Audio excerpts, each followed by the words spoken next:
Dua cewek yang pacaran ini malam-malam nyari cowok yang mau pacaran sama mereka berdua. Tapi paginya tiba-tiba cowok itu benar-benar menghilang guys. Kalian harus tahu sih. Jadi kisahnya cewek ini tuh berdua pacaran. Terus mereka lagi bosen nih. Mereka nyari cowok yang mau pacaran sama mereka. Jadi mau pacaran bertiga gitu. Nah mereka itu ketemu cowoknya di dating online dan janjian untuk datang ke rumahnya. Pas cowoknya lihat, cowoknya benar-benar seneng banget karena dapat dua cewek cantik sekaligus. Tapi di satu sisi cowoknya itu lebih tertarik sama yang baju putih. Nah saat mereka mau melakukan hal itu, pacarnya yang baju hitam merasa didiemin dan dia gak nyaman.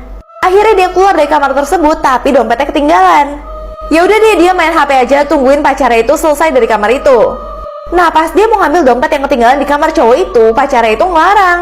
Dia bilang cowok itu akan kerja pagi-pagi, kamu jangan ganggu dia. Tapi keesokan harinya cowoknya menghilang guys. Dua cewek ini cari cowok ganteng supaya bisa pacaran bareng-bareng, tapi akhirnya malah kacau guys semuanya. Akhirnya mereka berdua tidur, tapi pagi-pagi cewek ini benar-benar kaget banget. Soalnya mama dari cowoknya tuh telepon dia dan motor dari cowoknya tuh masih ada di situ. Padahal kata cewek yang ini cowoknya tuh udah kerja dari pagi. Bahkan cewek ini udah panik banget, mamanya telepon loh ntar kenapa-napa. Nah karena cewek ini merasa ada sesuatu yang gak beres, dia itu nguping di kamar cowoknya karena dia merasa ada sesuatu yang bunyi-bunyi. Tapi pas dia nguping selalu diomelin sama pacar yang cewek ini. Sepertinya pacar yang cewek itu menyembunyikan sesuatu dan dia masih diem aja. Tapi tiba-tiba pacarnya itu mau mandi. Nah ini kesempatan yang besar banget buat dia untuk mencari tahu apa yang terjadi. Dan terutama dia tuh mau nyari dompetnya. Akhirnya dia ambillah dompetnya tanpa dia nengok-nengok lagi. Padahal sebenarnya cewek ini demen banget menghabisi nyawa cowok-cowok yang ganteng. Tapi sayangnya pacarnya nggak tahu apa-apa tentang dia karena dia nggak nengok sama sekali. Cowok ini marah banget karena ada yang lemparin telur terus-menerus ke dia. Dan pas dia tahu siapa orangnya, dia benar-benar nyesel banget. Jadi kisahnya cowok ini tuh lagi capek banget karena habis lari pagi. Nah pas dia lewat, dia merasa dilempar telur terus-menerus. Pas dia lihat ke atas kayak ada orang yang ngumpet. Di situ dia udah benar-benar marah banget dan dia berpikir untuk langsung datengin orang itu. Dia langsung naik menuju ke rumah yang tadi lemparin dia telur. Terus dia sambil marah-marah banget. Tapi ketika dia lihat siapa orangnya, dia benar-benar tercengang. Ternyata itu adalah seorang anak kecil cowok yang mana dia itu keterbelakangan mental. Jadi cowok ini benar-benar tahu kalau misalkan anak ini nggak mungkin sengaja. Terus cowok ini nanya, kenapa kamu lemparin aku telur? Tapi pas dia baru mau ngomong kenapa, tiba-tiba ada mamanya yang datang ngamuk-ngamuk guys. Dia udah marah-marah nih guys, mau lihat siapa orang yang berani lemparin dia telur. Dan ternyata abis dia lihat, dia benar-benar nyesel banget. Karena dia hanya melihat anak kecil yang memiliki keterbelakangan mental. Dan di situ dia bilang nggak apa-apa, nggak apa-apa.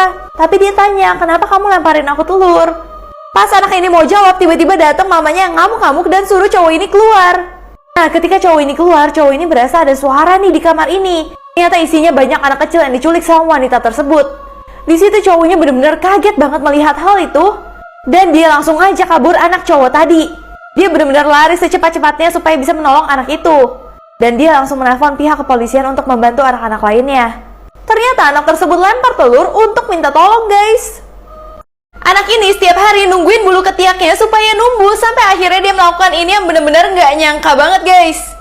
Jadi kisahnya anak cowok ini tuh suka sama salah satu anak cowok juga di kelasnya.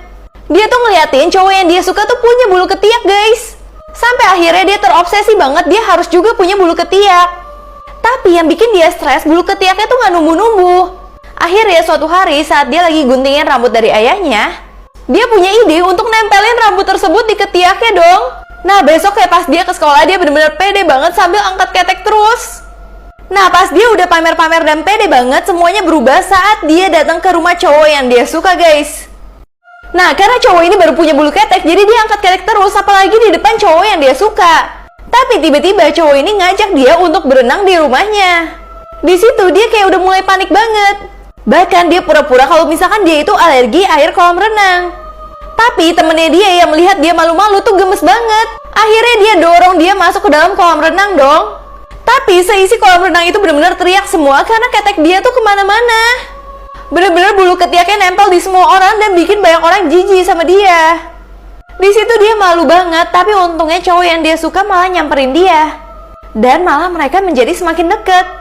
Nah pas dia lagi pulang ke rumah, dia masih ngeliatin ketek dia lagi. Tapi tiba-tiba pas dia lihat dari deket, ada satu bulu yang udah numbuh. Akhirnya dia seneng banget guys. Karena anak ini tersenyum saat ikannya mati, membuat wajahnya berubah menjadi boneka dan senyumnya membeku guys. Ini parah banget sih akhirnya. Jadi kisahnya pada saat wanita ini kecil, ada cowok yang menghabisi ikannya dia. Tapi saat ikannya mati, dia malah tersenyum terus. Sepanjang hidupnya dia cuma memasukkan senyuman aja, sampai pada suatu hari mukanya berubah jadi kayak boneka. Dan senyumnya nggak bisa hilang sama sekali. Tapi malah ada produser yang suka banget sama dia dan menjadikan Eri sebagai artis banget. Bahkan semua orang tuh pingin banget punya gaya dan senyum yang sama seperti dia. Tapi Eri merasa nggak senang sama sekali, dia merasa terlalu dikerumunin semua orang. Tapi yang dia bisa lakukan hanyalah tersenyum. Sampai dia itu pingin banget melepas topeng yang ada di wajahnya. Namun semuanya itu gagal dan saat lagi mau konser. Tapi pas saat konser dia malah bertemu dengan bayangan ikan yang waktu itu dia punya pas saat kecil. Abis ini benar-benar parah banget guys. Karena selalu memberikan senyum palsu, akhirnya cewek ini nggak bisa berhenti senyum seumur hidupnya. Jadi Eri udah menjadi artis dan semua orang tuh pingin banget menjadi dia. Dan saat dia mau konser, dia tuh udah lelah banget kalau misalkan dia harus pakai topeng senyum terus. Tiba-tiba dia ketemu ikan peliharaannya dulu. Dan ternyata ikannya tahu kalau misalkan senyum dia itu palsu. Abis ikannya mati, dia itu juga nangis. Ikannya suruh dia untuk melakukan apapun yang kamu mau. Setelah itu dia langsung bertekad untuk melakukan sesuatu yang parah banget guys. Jadi ini ketika dia lagi konser, dia bukannya nyanyi tapi dia bikin takut semua orang dengan menghancurkan topengnya dia. Sehingga topengnya jadi bolong dan dia jadi terkenal dengan Eri si pemarah. Tapi para fansnya malah suka banget dengan Eri yang pemarah seperti sekarang. Dan sekarang Eri yang gak pernah senyum menjadi terkenal lagi.